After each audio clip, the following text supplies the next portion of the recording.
Today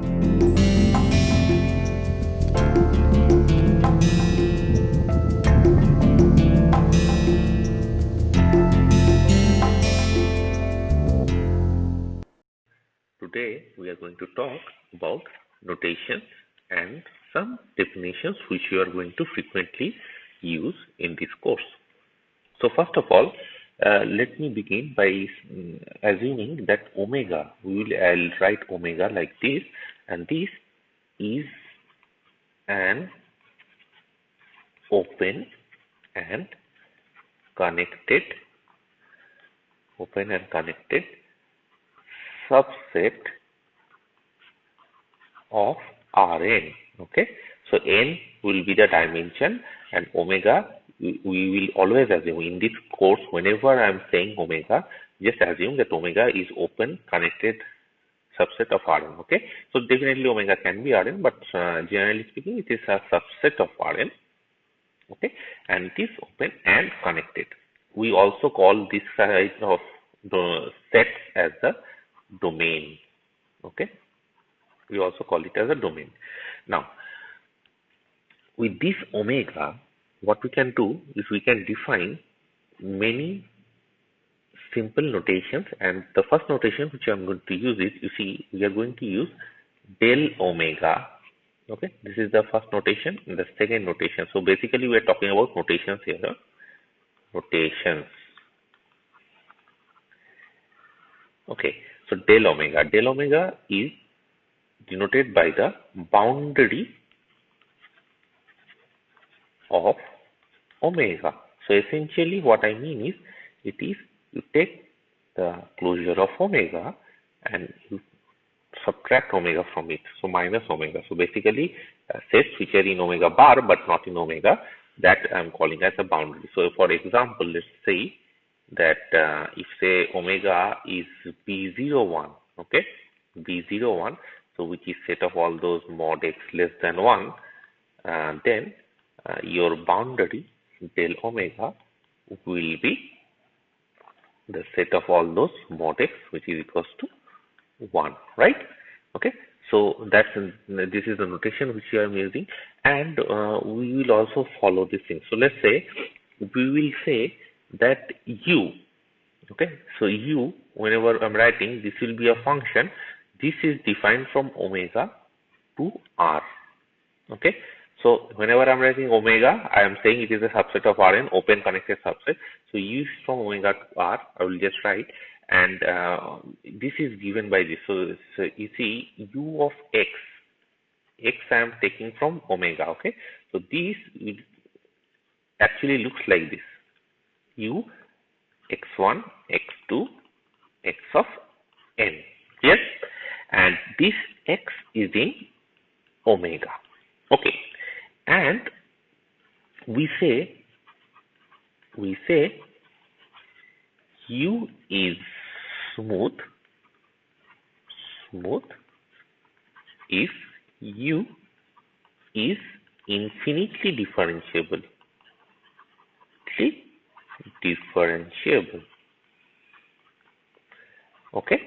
Okay, so whenever we say infinitely differentiable and all, we mean that you can derive this thing, you can take the derivative of this thing infinitely many times. Now coming to that, what we can also say is we denote uxi, we write uxi, okay, to be del u del xi. So this is the partial derivative of u in the ith direction. Okay, so this is essentially, you guys already know, this is limit h tends to 0 u of, so let's say this is at the point some point p. Okay, so u of p plus hei minus u of p by h. Okay, so if the limit exists, that is, if the limit exists. So this is the partial derivative. So this is the partial derivative of u. Partial derivative in the ith direction. Okay, ith direction. right? Okay, you can also define similarly del u, del gamma. So this is the, let's set the point P, okay? So this is the directional derivative. We call it a directional derivative of u at the point P in omega in the direction gamma. Okay, gamma is also a direction in Rn. So essentially this, I mean, you can define it like this: limit h tends to 0 u of x plus h gamma minus this is at the point P, no? This is P minus u of P by h. Okay, obviously if it exists, I'm assuming that. Okay, so I mean the rate of change of u in the direction gamma, right? So if gamma is ei, so if gamma is ei, then of course del u by del gamma is del u by del xi. Okay, and we also denote gradient of u to be u of x1, u of x2, u of xn. Okay, so you take all the partial derivatives together in a vector like this, and that will be denoted by gradient of u. Okay, with this notation, del u by del gamma at the point P can be written as gradient of u at the point P dot gamma. Okay, so this can be achieved using the definition like this. Okay, so I mean you can also write del u by del gamma as this. Obviously, I mean you need the regularity on u, but I mean we'll assume that for now. Okay, so let us look at some other things. We define u plus. Okay, u plus is defined as the maximum of u and 0. Okay, and similarly u minus is defined as the minimum of minus minimum of u and 0. Okay, and hence you can write u to be u plus minus u minus. Both of these are positive functions, and u can be written as a sum of two positive functions. Similarly, mod u will be u plus u minus. You can check this; it's very easy to check. Okay, so this is another thing, and we'll also define an average. Okay, so this is the average of u, let's say, over omega. Okay, so how we write it like this: average of u, okay, over omega. So let's say this dy. So u of y, d of y. I am not writing u of y. So this means that this is, you write the, let's say this is measure of omega. You take the integral of u dy over omega, take this whole integral and then divide it out with the measure of omega. That will give you the average of u over omega. Okay, so this is average of u over omega, and obviously, I mean, generally we assume that the measure of omega is positive in this case. Okay, but otherwise, I mean, this will blow up. Okay, and we also write, we say that u is Lipschitz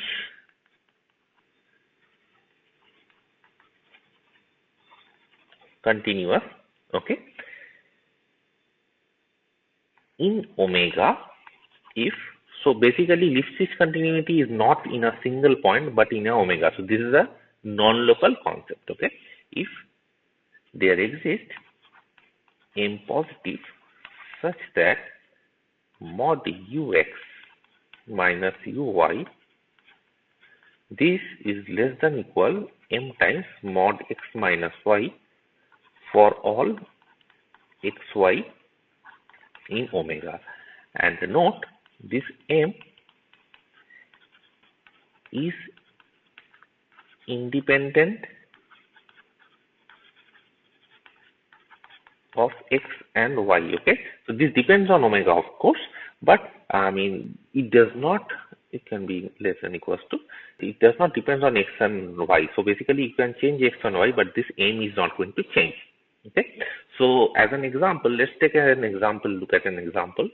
You can take f of x to be x square on, let's say, 0, 1. Okay, of course you can see that fx minus f of y, this is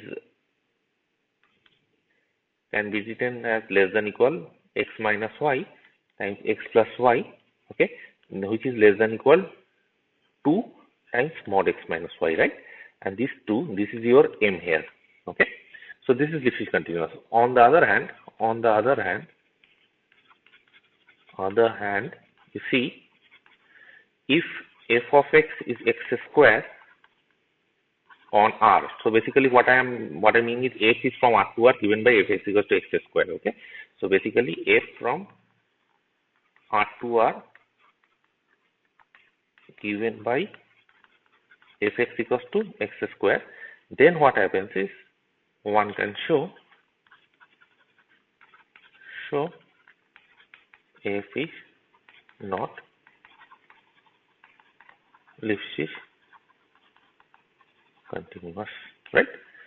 Because in that case you cannot get a bound on this thing. Here I am bounding. So here what we are doing is mod x plus y is less than equal mod x plus mod y, right? And this is less than equal 2 times the maximum of, let's say, mod z, such that z is in close 0, 1, right? And this is definitely 1, right? So this is 2. So this becomes 2. And that's why this is 2. But in this case, what happens is, if you are taking your domain to be R, I do not have a control on x and y. It can be as big as possible. There cannot be a m which dominates this whole thing for any xy. Yes? Okay. So now we want to talk about notations for derivatives. So in the last part, we saw that we can define the partial derivative of u. And now what happens is we define a new concept called the multi-index notation. Okay, multi-index notation. Now, what is a multi-index notation? So we say alpha equals to alpha 1, alpha 2, alpha n. This is a vector. Okay, a vector of this form, so that alpha I is always greater than equal 0 is called a multi-index of order, whatever you want to call it. Let's say mod alpha. Okay, mod alpha. So mod alpha is summation alpha I equals to 1 to n. This is called a multi-index. So essentially what we are talking about is any vector alpha which is given by alpha 1, alpha 2, alpha n, but the condition is all the alpha i's must be non-negative, and that is called a multi-index. Essentially a vector with this form, and the order of the multi-index is given by mod alpha, where mod alpha is the sum of alpha i's. Yes, right. Now with this notation, so now the question is, why do we suddenly introduce a notation like this? This is introduced because, let's say I want to talk something like this. So let's say del 7 something u by del x1 del x2 square, something like this. Let's say 5. I want to talk about this, and I mean, you can understand that the more partial derivatives it has, the more clumsy. So this is a very clumsy looking notation, right? And you can think of it like, let's just say if I'm changing 7 to 10 or 11, 12, this gets more bulkier and clumsier, right? We do not want this thing. So this is not recommended. That is why we introduce something called the multi-index notation. Okay. So let's erase this thing. And we come back to the multi-index notation. As we explained, multi-index is a vector which looks like this, and with this we are going to define a new thing. So given a multi-index,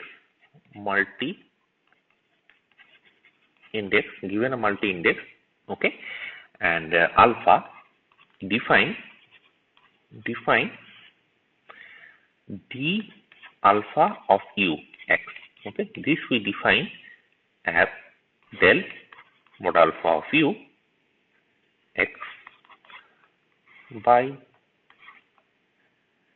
x1 alpha 1 xn alpha n. So essentially what happens is, basically you are looking at the alpha partial derivative, mod alpha partial derivative, and x1 has to be alpha 1 times and xn has to be alpha n times. So this is all linked. Alpha 1 is linked with x1, alpha 2 is linked with x2, and alpha n is linked with xn. So basically the ordering of this vector is very important, and we can also write it like this: del x1 alpha 1 del xn alpha n of u of x. Okay, so that's your multi-index.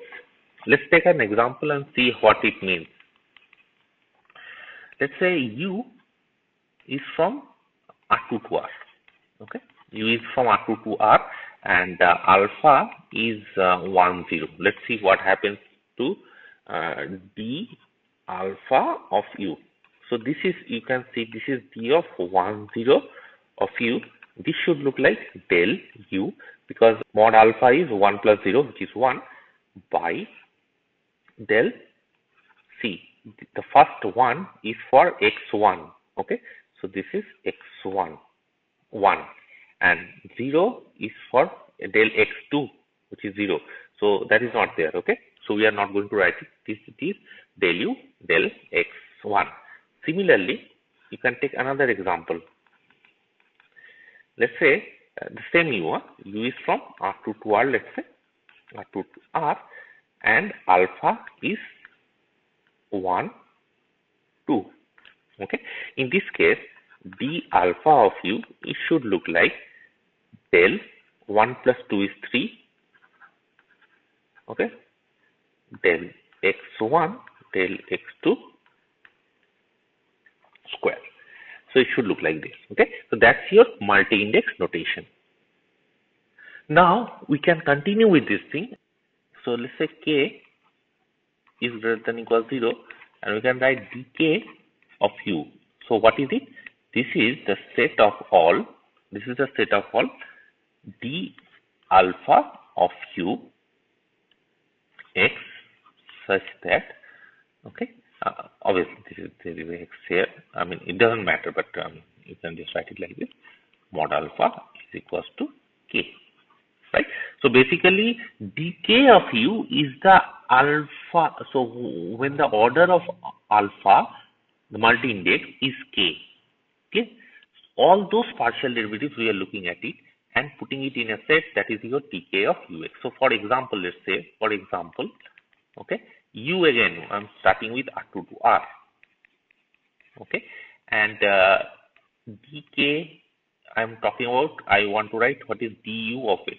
Du of x in this case will be a set which contains u of x1, u of x2, right?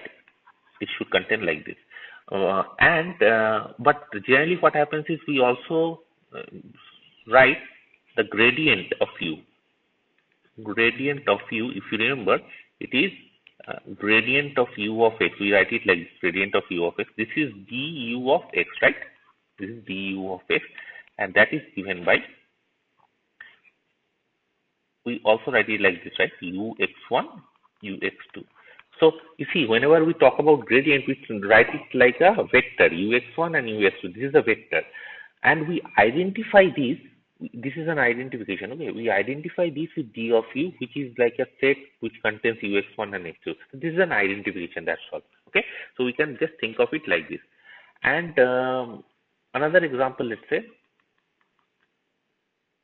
U from R2 to R, and I want to talk about the second derivative, right? So D2 of UX, how should it look like? It should look like U x1 x1 U x1 x2 U x2 x1 and U x2 x2. So that is called the Hessian of U. So this is obviously evaluated at the point x. So this is Hessian of U at x. Okay, and you can actually define the most important operator which we are going to study in this course, which is the Laplacian of U. We write it like this. In some books it is so. Note, in some books this is written like this. Laplacian is given by this. Okay, this notation is wrong notation. This is the right notation. Okay, Laplacian of U. This can be defined as the trace of D2 U.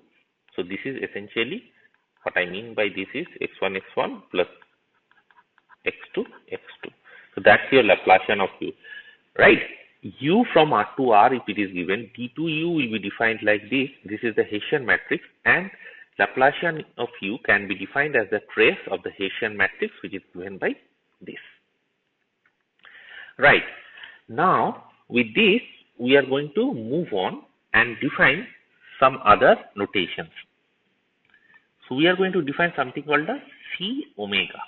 C omega are the set of all continuous functions. So this is U, let's say, from omega to R, such that U is continuous.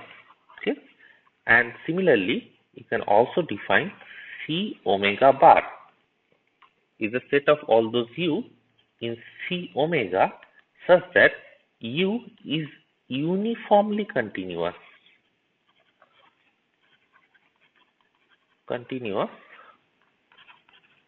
on bounded subsets of omega. Okay, and what I mean by this is, see, first of all, let us understand what I mean by a point. Let's say, so let us understand this. Let's say x is on the boundary. X is on the boundary of omega, and we say U is continuous at x. What does that mean? I want to. So what it means is, it means that given epsilon greater than 0, there exists delta positive such that U of x, okay, minus U of y, this can be less than, this can be made less than epsilon for all y in omega bar intersection b x delta. Okay, so essentially, I mean, if you just look at the ball with center at x and radius delta, and you take the intersection with the closure of omega, for all those y's, ux and uy should be very close to each other. Okay, that is what I mean by a continuity of u at the point x, where x is on the boundary. Now, when we say that u is in C omega bar, what I mean is u is a function in C omega such that it can be continuously extended till the boundary. Okay, so this can also be replaced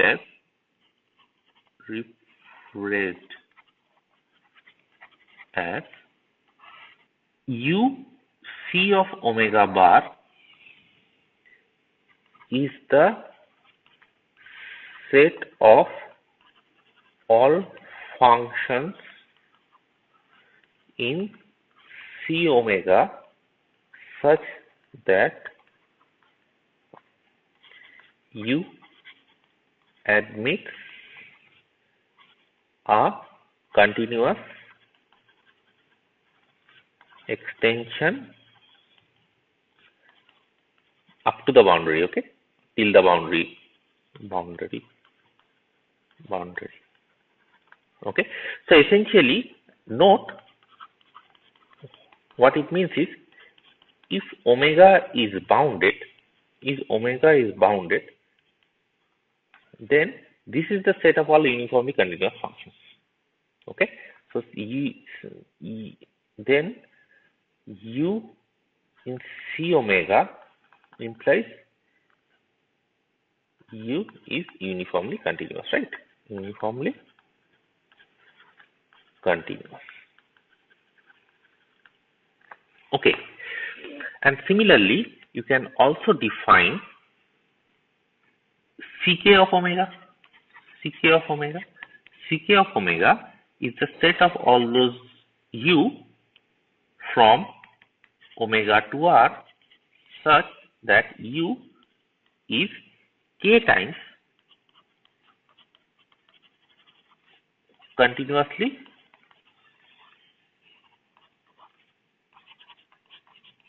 differentiable. Okay, k times continuous differentiable, and ck of omega bar is similarly u in ck of omega such that dk of u is uniformly continuous on bounded subsets of omega for mod alpha equals to k. Okay, so for all partial derivatives of kth order. And of course we can also define C infinity of omega to be the intersection of ck of omega, k equals to 1 to infinity, and C infinity of omega bar can be defined as intersection k equals to, sorry, this is k equals to 0, huh? K equals to 0 to infinity ck of omega bar. Okay, so essentially you see, you take of course you can understand that C of omega contains C1 of omega, and it goes on like this. This is a nested thing, right? Nested subset. So you take the intersection of that thing, and that will contain all functions which are infinitely differentiable, and you call all those functions as smooth functions, which is C infinity omega, and C infinity omega bar are smooth functions up to the boundary. So these are smooth functions up to the boundary. Clear? Right. We also define this thing, you guys already know, but let me again define it. LP of omega. So this we define as u from omega to r is measurable such that integral over omega mod u to the power p, this is less than infinity. So basically you are taking the all the functions, p summable functions, okay, for p greater than equal 1 but less than infinity. Okay, so those are LP functions, and we also define similarly L infinity omega. So this is the set of all essentially bounded functions. What I mean by this is set of all those u from omega to r is measurable such that essential supremum of u is less than infinity. Okay, so this is L infinity functions.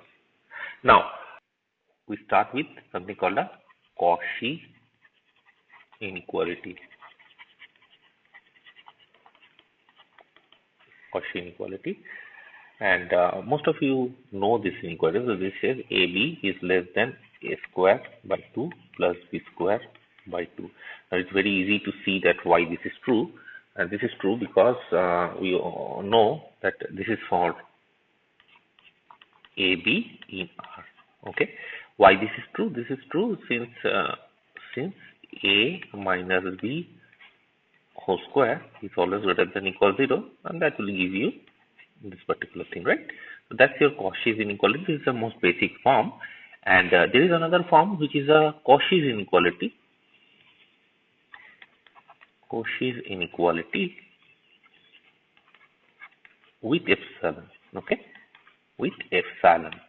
What that says is for epsilon greater than 0, for AB positive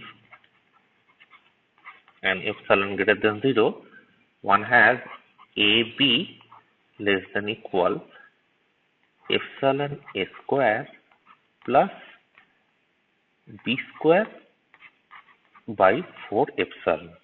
Okay. This can be proved using this. So essentially what happens is you can use Cauchy's inequality to prove this Cauchy inequality with epsilon. You just replace. So AB, you see AB, you can write it like this: 2 epsilon to the power half times A and dot B by 2 epsilon to the power half. Once you do that, you can see that AB can be written like this, right? And then you just put A square by 2 plus B square by 2, you get this epsilon inequality. Right. So that's Cauchy's inequality with an epsilon. Now let's look at another inequality. So this inequality is called Young's inequality. Young's inequality. Okay. What is the Young's inequality? It says that for P between 1 and infinity and 1 by P plus 1 by Q is 1, then AB less than equal, so this is A to the power P by P plus B to the power Q by Q. Clear? And this is obviously we need A and B to be positive. This is very important. Okay, for AB positive, we can write AB is less than equal A to the power P by P plus B to the power Q by Q. Okay, so let's look at a quick proof of this. The proof involves the convexity of exponential x. So we know that fx equals to exponential x is convex, right? Is convex. So we'll use this property.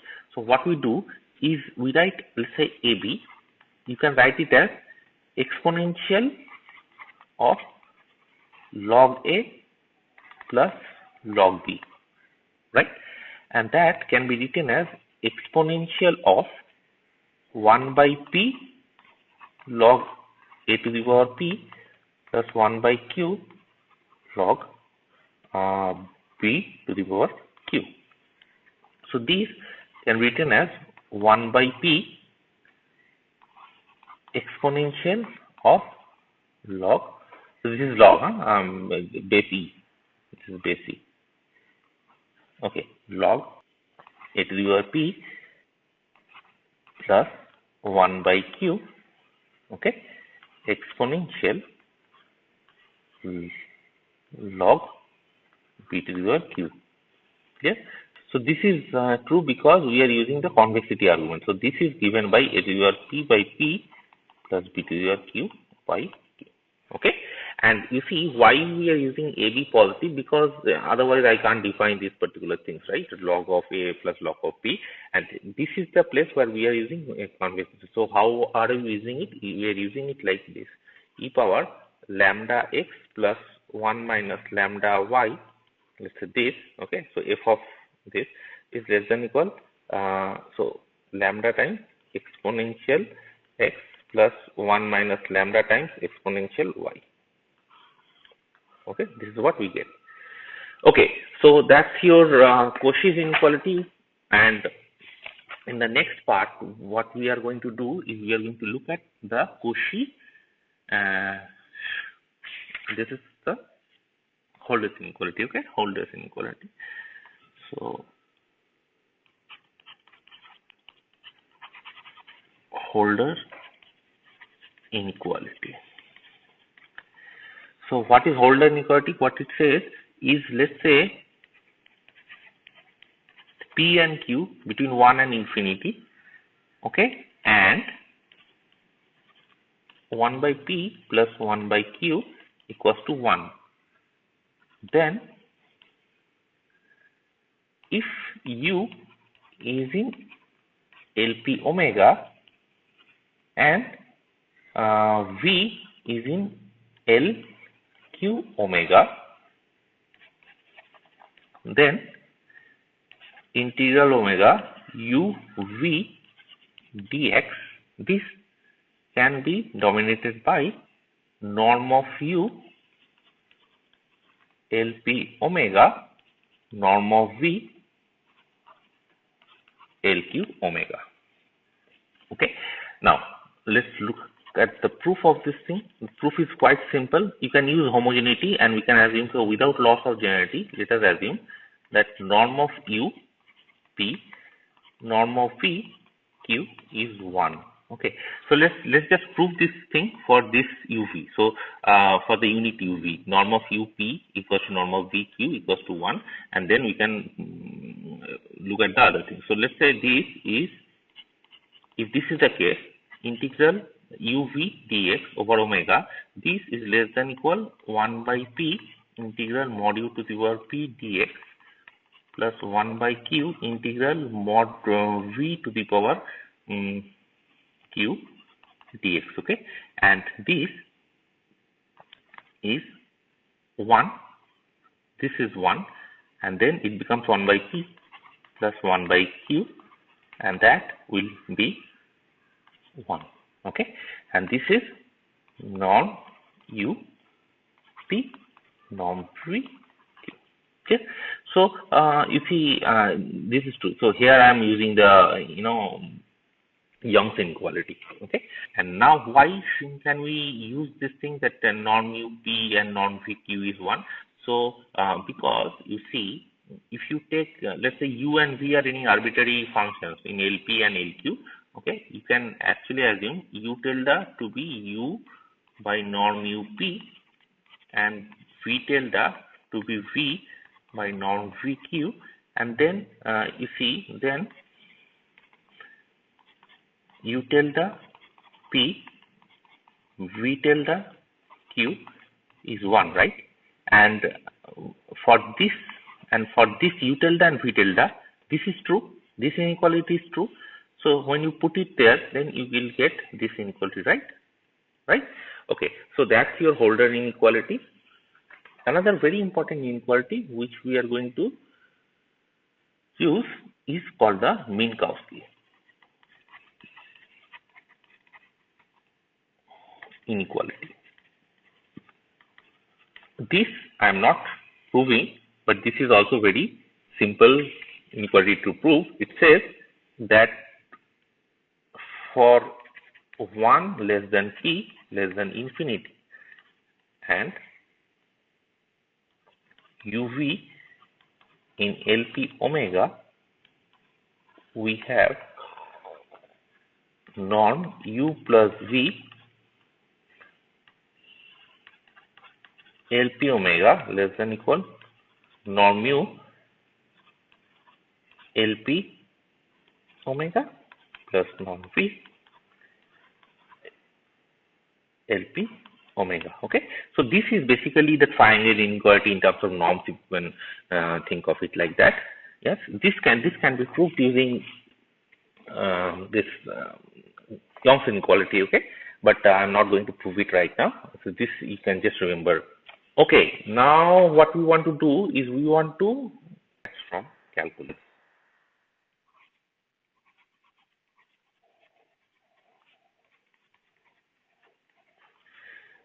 So what I mean by this, you see, generally whenever we are talking about this PDEs, we say that let's say some PDE, okay?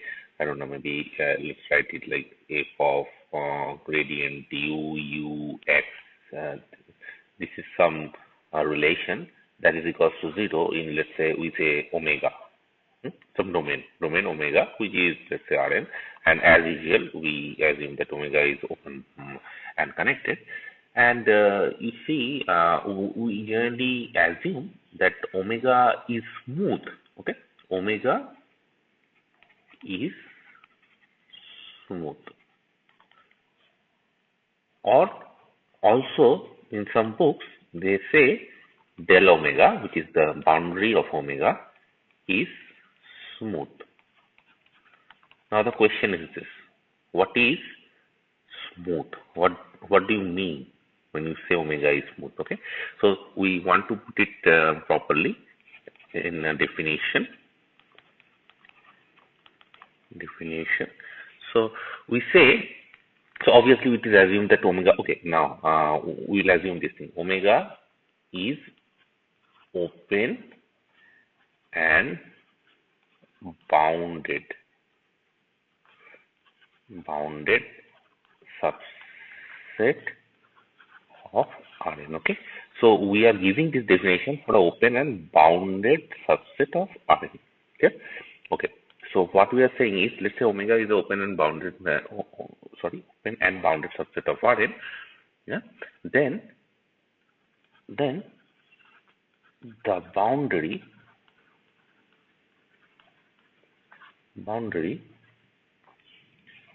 del omega, clear, is Ck, is, let's say, C infinity. Yeah? Let's start with C infinity. C infinity is, this is what we say smooth, right? C infinity, if for every point x naught on the boundary, okay, x naught on the boundary, there exists r greater than 0 and a C infinity map, okay, let's say gamma from Rn minus 1 to R such that upon relabeling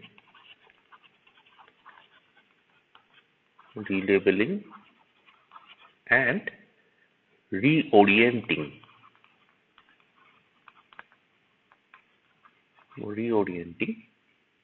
the coordinates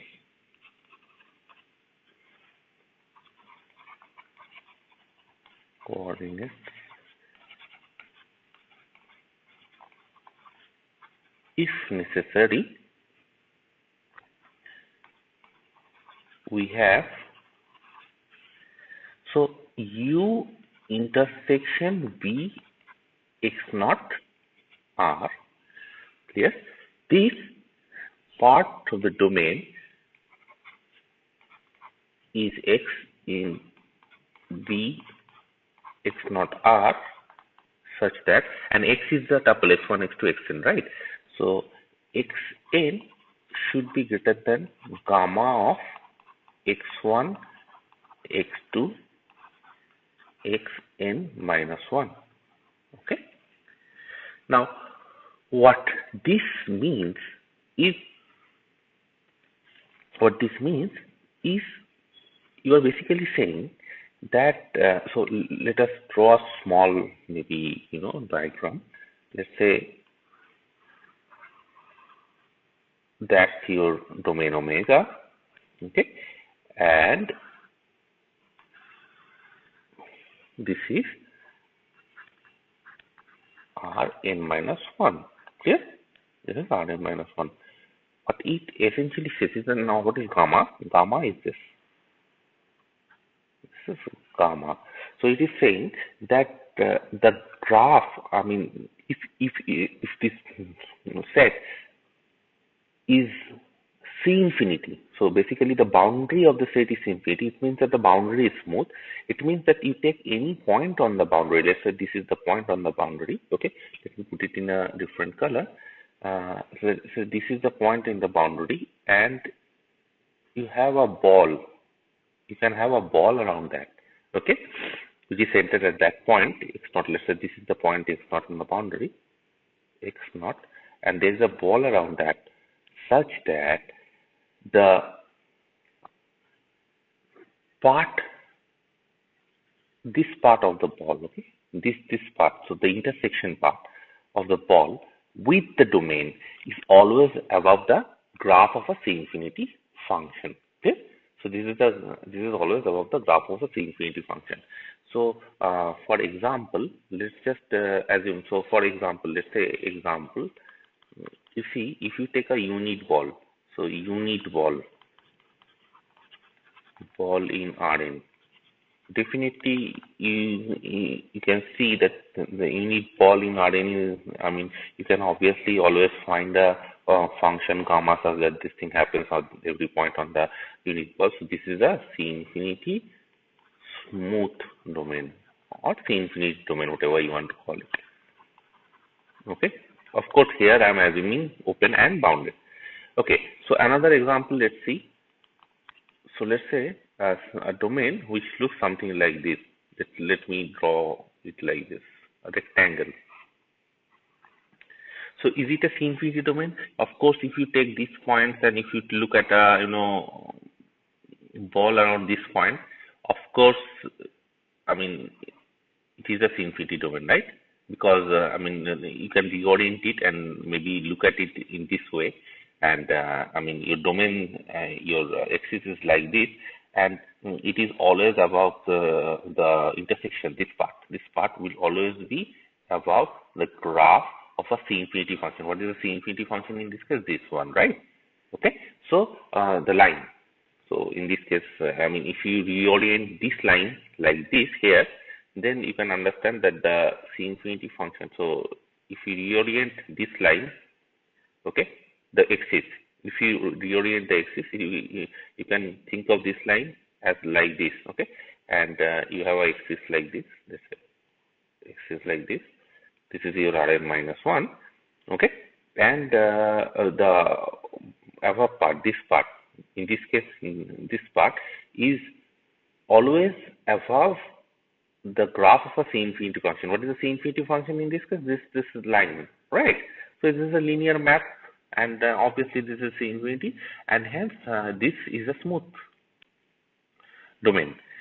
But it is smooth almost everywhere, not in any point. Because you see, if you let's say take this point or this point, any corner points, if you take a corner point like this, you see the intersection. So this is the intersection part, right? And so it will look like this, no? Intersection part it will look like this, huh? So and this is the axis. Now let's say if you reorient it, you may think of this as looking like this, no? Okay, so you see the graph is not, I mean, the intersection part, this part, okay, U intersection B, this is definitely not the graph of a C infinity function, okay, not C infinity. So this kind of domain is not a C infinity domain. You can understand that you can have the same definition by replacing C infinity with C1, and then you just have to replace here with C1. This is, then we call it a C1 domain. So basically the boundary is C1 if there is a C1 map which does all of this, okay. So you see, if you do that, then maybe you see this is also not a C1 function, right? This is also not a C1 function. So this is mod X kind of thing.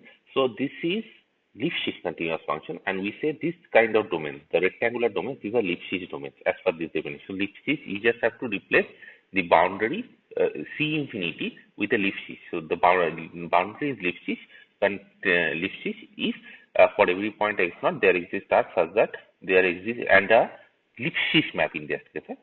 So if you just replace this definition with a Lipschitz definition, then this particular domain is a Lipschitz domain, but a Lipschitz domain. Is this clear?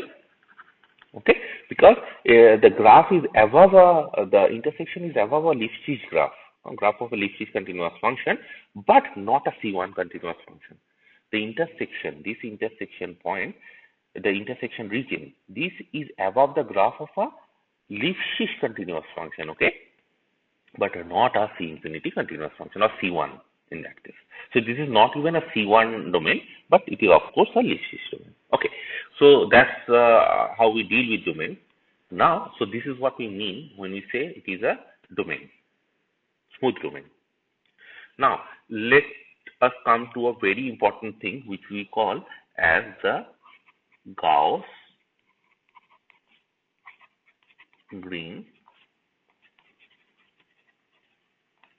theorem. Okay, and let me change the color. So Gauss-Green theorem, what does that theorem say? So first of all, omega obviously is assumed to be open and bounded. Okay, please keep that in mind. Omega subset of Rn is open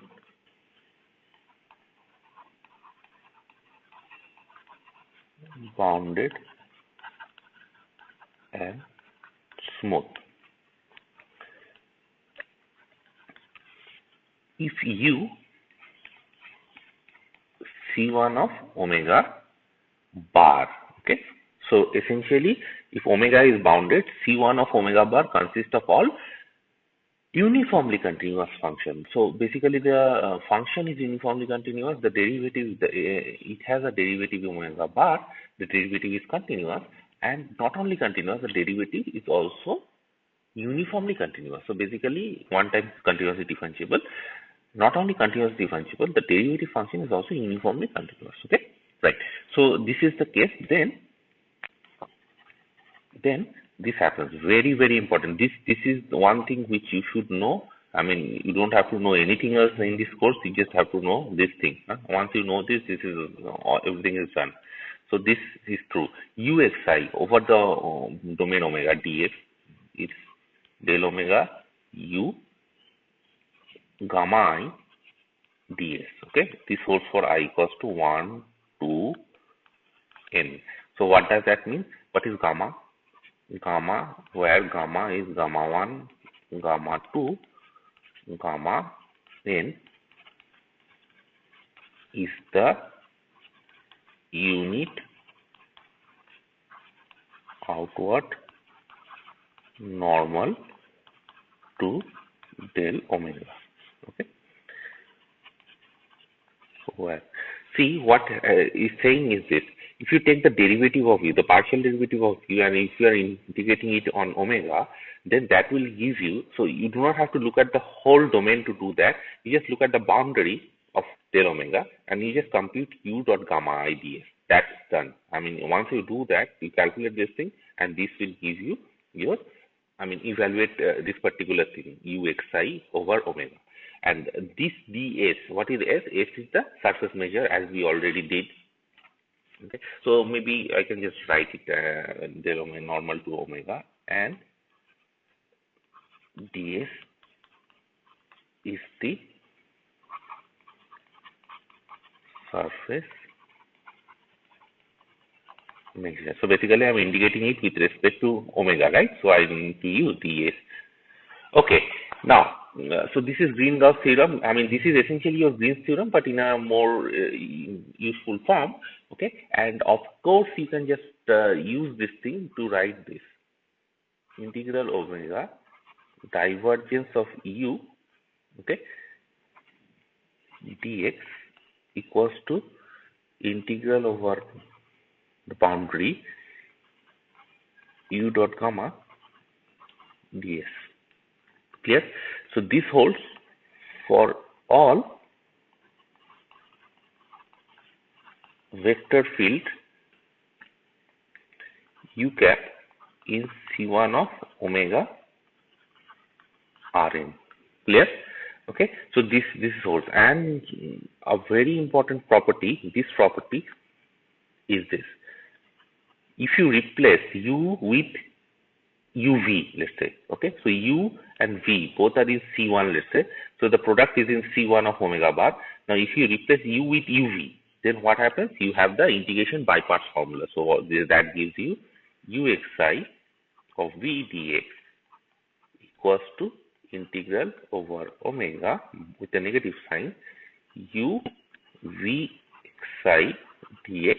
How are you getting this? See, if you replace u with uv of xy by Lipschitz rule, uxi of v plus vxi of u, uxi of v plus vxi of u, and you have a boundary term. What is the boundary term? Plus integral over the boundary u v, u is replaced by uv, right? uv gamma I ds. Okay, gamma I ds, and this is for, of course, I equals to 1 to n, and for all v in C1 of omega bar. Clear? So basically what I'm doing is I'm replacing u with uv. See, if you have two arbitrary function u and v in C1 of omega bar, then the product of u and v is also in C1 of omega bar. I'm just replacing u with uv. So once you replace it, it is uxi of v plus vxi of u. This is what I wrote, integral over omega. That is equals to integral over the boundary uv gamma I ds. That's what I wrote. And this is the most important formula which we are going to use in PDEs. Okay, you don't know much about PDEs, doesn't matter. If you want to study about PDEs, or the one thing which I want you to understand in this course is only this formula. This is the most important formula. Okay, integration. This is called the integration by parts formula. Integration by parts. Okay, this is your usual integration by parts in one dimension, you know, right? And this is just the n-dimensional version, and you can obtain this thing using Green-Gauss theorem, right?